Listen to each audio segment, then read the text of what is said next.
Your life doesn't suck because of bad luck. It sucks because you tolerate it. That sentence stings because you know it's true. You've gotten used to settling. You've gotten used to excuses. You've gotten used to comfort. And slowly, without realizing it, you've taught yourself that good enough is acceptable. But here's the truth. What you tolerate becomes your reality. Look at your job. You hate it, but you tolerate it, so you stay. Look at your relationships. They drain you, but you tolerate them, so you stay. Look at your body, your finances, your daily routines. You don't love them, but you tolerate them. And tolerance is exactly why you're stuck. Shocking truth number one, you don't get what you want, you get what you tolerate. Life doesn't hand you your desires, it hands you what you're willing to put up with. And right now, you're putting up with too much mediocrity. That's why you're unhappy, not because you're powerless, but because you've accepted weakness as normal. Shocking truth number two, tolerance is quiet self-betrayal. Every time you say, "It's not that bad," you're betraying the part of you that knows it could be better. Every time you settle, you chip away at your own self-respect. And self-respect is the foundation of confidence, attraction, and fulfillment. Without it, you walk through life half alive. Let's bring this into relationships for a second. Why do you think people lose attraction? Why do partners grow cold, distant, uninspired? It's not always because of betrayal or big mistakes. It's because one or both partners start tolerating things that kill energy, laziness, lack of ambition, lack of presence. Attraction thrives on standards. When you let standards slide, attraction dies. Here's the third harsh realization. You've trained everyone in your life how to treat you. If people walk over you, it's because you allowed it. If they don't respect your time, it's because you never demanded respect. If your circle stays small-minded, it's because you tolerated their mediocrity instead of demanding growth. Every interaction is a negotiation, and you've been negotiating against yourself. So here's the pivot. Change starts with intolerance, not anger, not resentment, not complaining. Intolerance. The decision that this is no longer acceptable. That line in the sand where you refuse to live one more day at a standard beneath your potential. Think about it. Every breakthrough in history started with someone refusing to tolerate the current reality. People refused to tolerate injustice, so they fought for freedom. Refused to tolerate poverty, so they built wealth. Refused to tolerate weakness, so they built strength. Nothing changes until someone gets fed up enough to say never again. And that someone has to be you. The problem is you've been lied to. You've been told to be grateful, to accept your circumstances, to be patient. Gratitude is powerful, but when it turns into passivity, it becomes poison. You're not supposed to accept a life that drains you. You're supposed to build a life that fuels you. Gratitude without growth is just resignation. So what's the shift? Stop asking, how do I fix my life? Start asking, what am I tolerating that's destroying it? Because that's the root. It's not about motivation, routines, or hacks. It's about standards. Raise your standards and your behavior rises with them. Lower your standards and your life collapses into mediocrity. Here's your takeaway for this section. Mediocrity only exists where it's tolerated. Look at every area of your life right now and ask, what am I settling for? Don't dodge it. Don't sugarcoat it. Write it down because awareness is the first step toward refusal, and refusal is the seed of transformation. Final slap of truth for this section. Your life sucks not because you're unlucky, but because you've tolerated things you should have eliminated years ago. The moment you stop tolerating, you start changing. Here's the uncomfortable reality. The life you're living right now is the life you agreed to. Not consciously, not proudly, but silently. Every day you sign invisible contracts with mediocrity. You sign them when you say yes to things you don't want. You sign them when you ignore the voice in your head screaming for change. You sign them when you accept scraps instead of demanding more. And the worst part? You've gotten good at rationalizing your prison. You tell yourself, it could be worse, at least I have something, maybe one day it'll get better. Those sentences are poison. They sound harmless, they sound humble, but they're killing your potential. Because as long as you can explain away your suffering, you'll never escape it. Let me hit you with a harsh truth. Your comfort zone isn't comfortable. It's just familiar. That's why you stay, not because you love it, but because you know it. And human beings cling to the familiar, even when it hurts. It's why people stay in toxic relationships. It's why they stay in dead-end jobs. It's why they stay broke, unhealthy, and uninspired. Familiarity feels safe, but safe is killing you.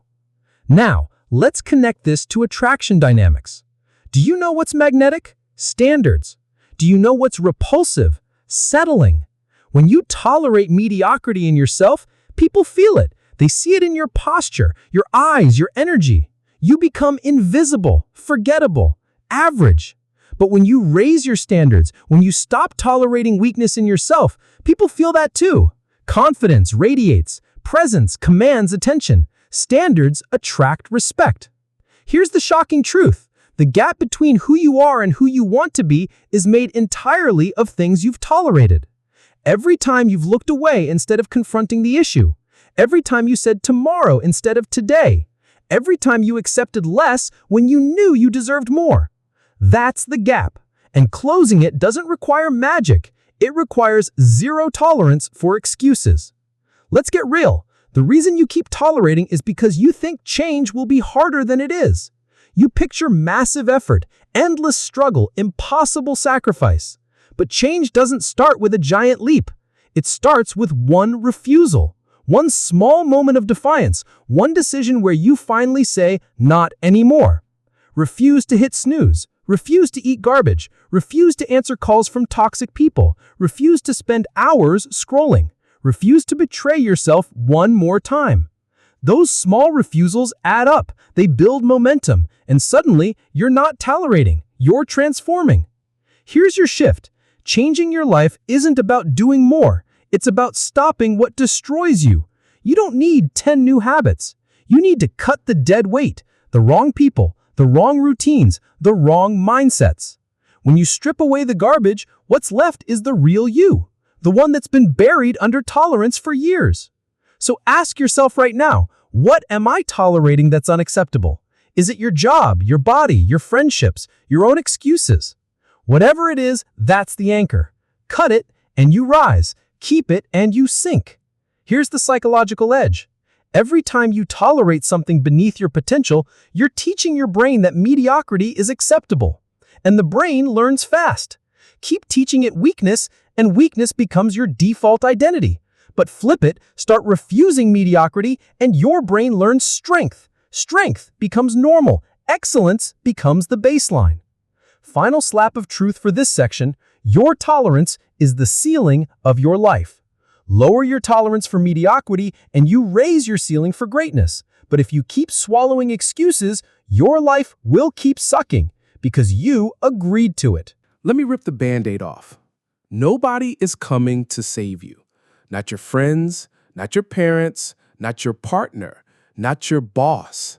You've been waiting for a rescue that isn't coming. And the longer you wait, the deeper you sink. The truth? The only person who can stop tolerating your weak life is you. That's the harsh pill you've avoided swallowing. You've blamed circumstances, you've blamed timing, you've blamed other people. But deep down, you know the real enemy, your own tolerance. Shocking truth number 3, you are complicit in your own suffering. That's not to shame you, it's to wake you up. Because if you're complicit, that means you're also in control. The same mind that tolerates mediocrity can demand greatness. The same voice that whispers excuses can roar with defiance. The same life that sucks can be rebuilt the moment you refuse to settle. Here's something you've probably never admitted. You fear change more than you fear misery. Think about that. You'd rather stay in a job you hate than risk the unknown. You'd rather keep toxic friends than face loneliness. You'd rather keep repeating old habits than face the discomfort of new ones. Misery feels safer than change. But here's the kicker. Misery is permanent if you tolerate it. Discomfort is temporary if you face it. In psychology, there's a brutal concept called learned helplessness. It means you've convinced yourself you're powerless, even when you're not. You've learned to stay down even when the cage door is open. And that's exactly where tolerance traps you. It teaches you to live small, even though you could be living big. Now let's tie this back to relationships and attraction. Do you know why people respect leaders, achievers, the ones who seem magnetic? It's not because they're perfect. It's because they refuse to tolerate weakness in themselves. They set boundaries. They demand more from life. And people are drawn to that fire. It's intoxicating. Meanwhile, when you tolerate mediocrity, you give off the opposite signal. I'll accept anything. And nothing kills attraction faster than neediness and low standards. So here's the solution. Become intolerant in the right way. Intolerant of excuses, intolerant of half effort, intolerant of weak standards. This doesn't make you cruel. It makes you honest. It makes you fierce. It makes you someone worth respecting. Practical steps. Draw your line in the sand. Write down one area of your life you will no longer tolerate. Just one. Maybe it's your body. Maybe it's your finances. Maybe it's your toxic social circle. Decide that today is the last day you live at that standard. Announce it to yourself. Look in the mirror and say, I'm done tolerating this. It sounds dramatic, but it signals your brain that the game has changed. Replace tolerance with demand. Don't just say what you won't accept. Define what you will demand. Demand excellence. Demand growth. Demand respect. From yourself first, then from others. Back it up with action. Small, consistent action. Don't wait for a miracle. Do one thing today that proves you're serious. That's how standards shift. Not with words, but with choices. Because here's the ultimate truth. You don't rise to the level of your goals, you fall to the level of your standards. And your standards are revealed by what you tolerate. Final slap of truth, your life sucks because you tolerate it. The moment you stop, your life changes. Not tomorrow, not someday. The second you refuse to settle is the second transformation begins. But until then, mediocrity owns you because you've agreed to the contract. Tear it up, burn it, demand better. Changing your life is easier than you think.